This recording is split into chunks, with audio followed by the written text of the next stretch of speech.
पाकिस्तान के पास शरण में आने के अलावा और कोई चारा ही नहीं था। आपने शरण दिया क्यों? किसकी जिम्मेदारी है भाई? जिम्मेदारी हमारी ही है। गृह मंत्री महोदय श्री अमित शाह जी के नाक के नीचे पूरा मणिपुर जल गया, दिल्ली में दंगे हुए, पहलगाम में हमला हुआ और आज भी वे उसी पद पर बैठे हैं। क्यों?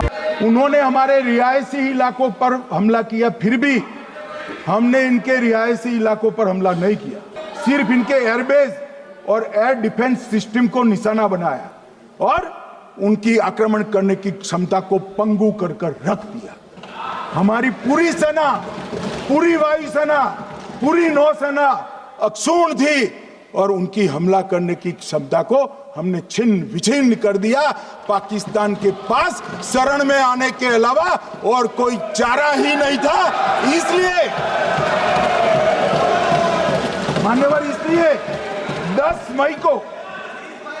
मई को डीजीएमओ ने, पाकिस्तान के डीजीएमओ ने भारत के डीजीएमओ को फोन किया और 5 बजे हमने इस संघर्ष को विराम किया। उन्होंने कहा कि पाकिस्तान के पास शरण में आने के बजाय कोई चारा ही नहीं था। आपने शरण दिया क्यों? वो आते हैं आपके देश के अंदर, लोगों को मार डालते हैं और आप उनको शरण दे रहे हैं। क्यों दिया शरण? इसका जवाब क्यों नहीं दिया है एक भी भाषण में? मान्यवर, लोग कल सवाल उठा रहे थे कि इतनी अच्छी पोजीशन में थे, आपने युद्ध क्यों नहीं किया? युद्ध के कई परिणाम होते हैं मान्यवर, करना न करना वो सोचकर करना पड़ता है। मगर मैं इसी देश के इतिहास से कुछ घटनाएं बताना चाहता हूं। 1948 में मान्यवर, कश्मीर में हमारी सेनाएं निर्णायक बढ़त पर थी। सरदार पटेल ना बोलते रहे, जवाहरलाल नेहरू जी ने एक तरफा युद्ध विराम कर दिया।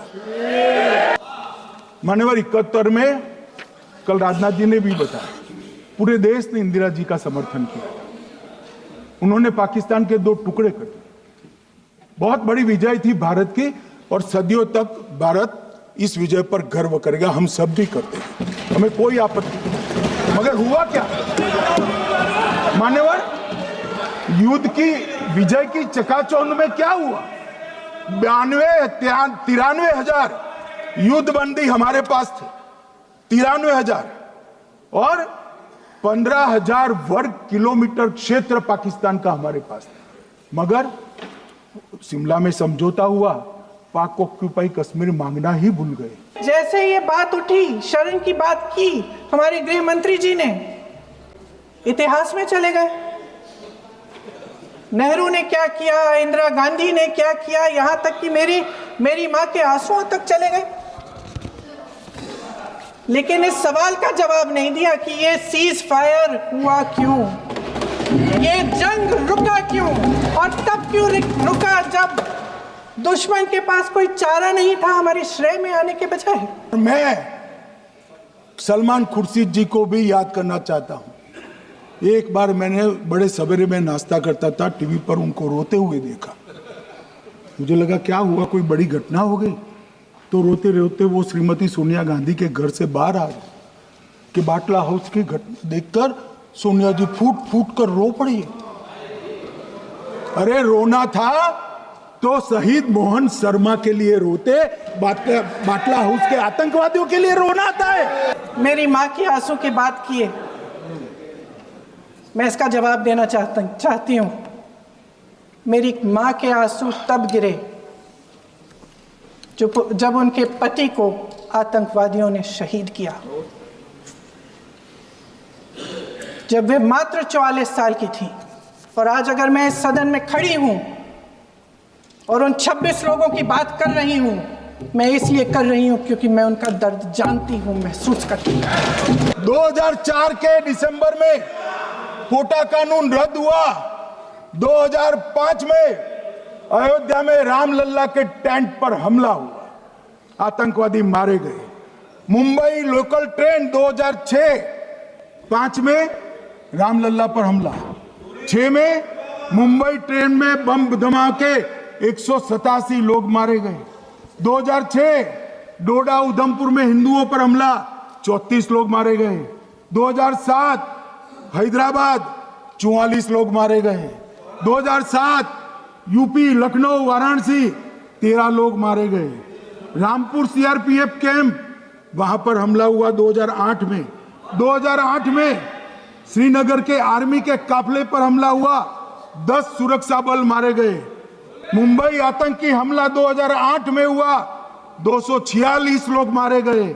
जयपुर में 8 बम धमाके हुए, 64 लोग मारे गए। 2008 में अहमदाबाद में 21 बम धमाके हुए, 57 लोग मारे गए। दिल्ली में 2008 में 5 धमाके हुए, 22 लोग मारे गए। और पुणे की जर्मन बेकरी 17 लोग मारे गए। वाराणसी में 10 में धमाका हुआ, 11 में मुंबई में 3 धमाके हुए, 27 लोग मारे गए। चुन चुन कर 26 लोगों को मार डालते हैं। उस हमले की जिम्मेदारी एक आतंकवादी गुट जिसका नाम TRF है थोड़े दिनों बाद लेती है। और 2020 अप्रैल 2020 से लेकर 22 अप्रैल 2025 तक इन्होंने 25 आतंकवादी हमले किए। गृह मंत्री महोदय ने जब यूपीए सरकार के समय के आतंकवादी हमले गिने तो लगभग 25 गिनवाए थे अभी अपने भाषण में। इस गुट ने कश्मीर में 25 हमले 2020 और 2025 के अंदर कुल मिलाकर 2020 से लेकर 22 अप्रैल 2025 तक TRF ने 41 सेना और सुरक्षा कर्मियों की हत्या की, 27 सिविलियन की हत्या की और 54 लोगों को घायल किया था। भारत सरकार ने TRF को आतंकवादी संगठन का दर्जा कब दिया? 2020 में दिया, 2021 में दिया, 2022 में दिया, 2023 में दिया। 3 साल बाद, 3 सालों के लिए ये आतंकवादी गतिविधियां कर रहे हैं और आप इनको आतंकवादी संगठन तब कहते हैं 2023 में? ये सब सरकार के संज्ञान में था।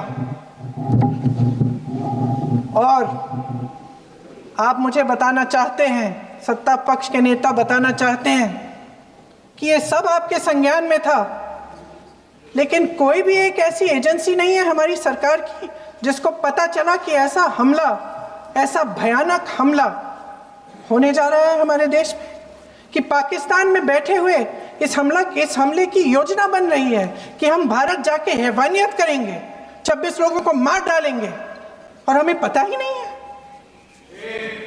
क्या ये हमारी एजेंसियों की विफलता है कि नहीं है? ये बहुत बड़ी विफलता है, ये एक बहुत बड़ी विफलता है।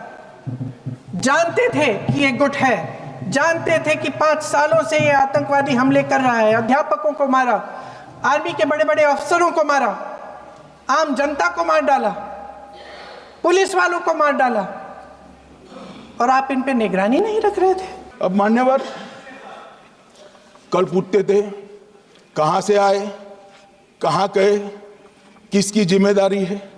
भाई जिम्मेदारी हमारी ही है, हम सरकार में है, हमारी ही जिम्मेदारी।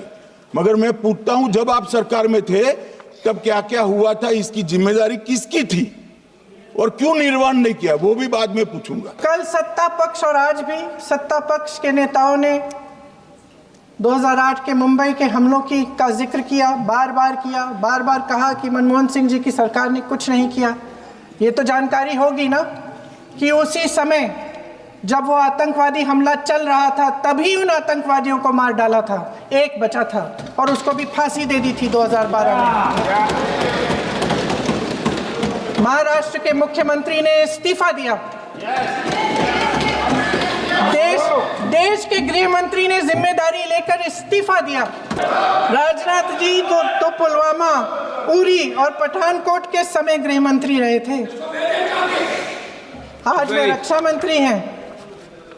और हमारे गृह मंत्री महोदय श्री अमित शाह जी के नाक के नीचे पूरा मणिपुर जल गया, दिल्ली में दंगे हुए, पहलगाम में हमला हुआ और आज भी वे उसी पद पर बैठे हैं। क्यों?